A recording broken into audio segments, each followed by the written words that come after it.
Good morning, 402 and 404. Miss Reichert here. Today I'll be reading Chapter 10 of our Read Aloud Rump, Unfair Bargains. The bell chimed and the gnomes ran through the village, shouting, "Elsbeth, grandmother of Rump, has gone the way of all the earth." The gnomes announced dead like they did anything else, with squeaky excitement. And that morning I despised the pudgy, waddling creatures more than ever. I went outside and threw snowballs at every gnome that passed. I missed them all. If there was ever a time to cry, this was it. But I couldn't. Everything inside me felt shriveled up and hollow, like a dead tree. I didn't cry when I saw that Gran would not wake. I didn't cry when they came and covered her with a quilt and took her away. I didn't cry when she was lowered into the hard, frozen earth. I didn't cry when Red's mother touched my shoulder and placed it in my arms, a loaf of still warm bread.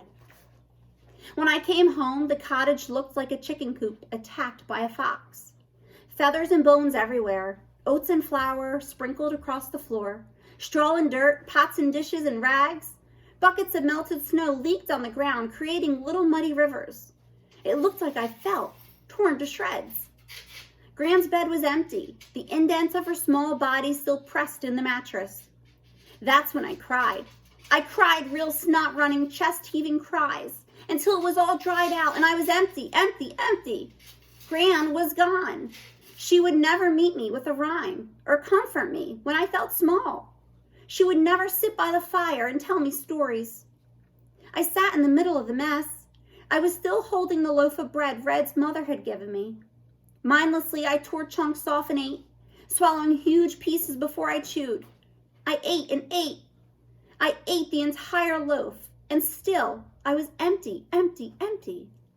The spinning wheel sat motionless by the snuffed-out fire. The wheel felt like a giant eye looming over me.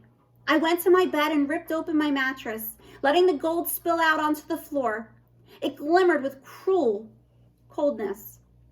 I hated that gold. I wanted nothing to do with it. I gathered every last skein inside my blanket and hauled it to the mill. This time the miller was waiting for me. "Such a sad time for you," he said with fake sympathy. "But it seems that good fortune has befallen you in other ways." His eyes narrowed on me and my heavy bundle.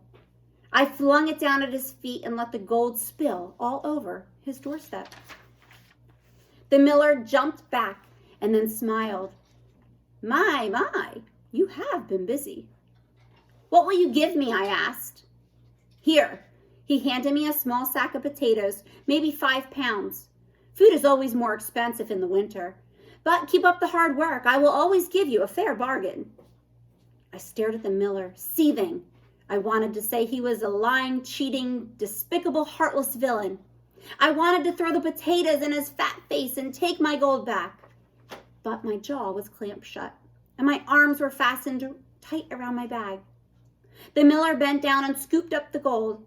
Then he shut the door in my speechless face. This wasn't magic. This was a curse, and I could feel it wrapping around me fast now, tightening its coils. I thought I wouldn't spin again, but eventually my food ran out. I had killed the last hen, and milk was not giving enough milk to quench thirst, let alone live on. It was pointless to look for gold in the mines. Even if I found some, I knew the miller would still give me nothing. He wanted my gold. So, as time wore on, I was forced to spin more. I gathered bits of straw from the floor and the hen's nest outside. But all that got me was some shriveled turnips and onions. When the last turnip was gone, I tore open Gran's mattress and started spinning the straw again. I spun Gran's entire straw mattress into gold. At first, I cried as I did it. I was betraying Gran and spinning her memory away all at once. But then I stopped crying and stopped worrying that anything bad would happen. And I stopped hoping that anything good would happen. I think I stopped feeling anything at all. I just spun.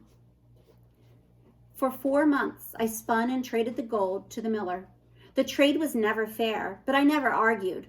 Once I traded 10 skeins of gold for a small sack of flour and some rotten carrots. Soon I found I didn't care how far the bargains were.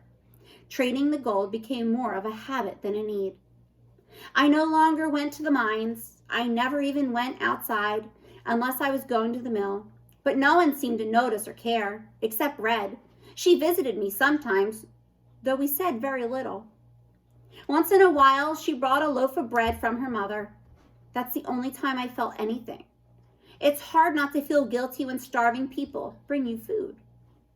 I thought I would just live that way for the rest of my life, spinning gold and never getting rich, eating food and never getting full, or tall, or smart, or kind, or anything at all. Maybe it would have stayed that way forever if a certain visitor had not come to the mountain in search of a certain kind of gold. And that is the end of chapter 10.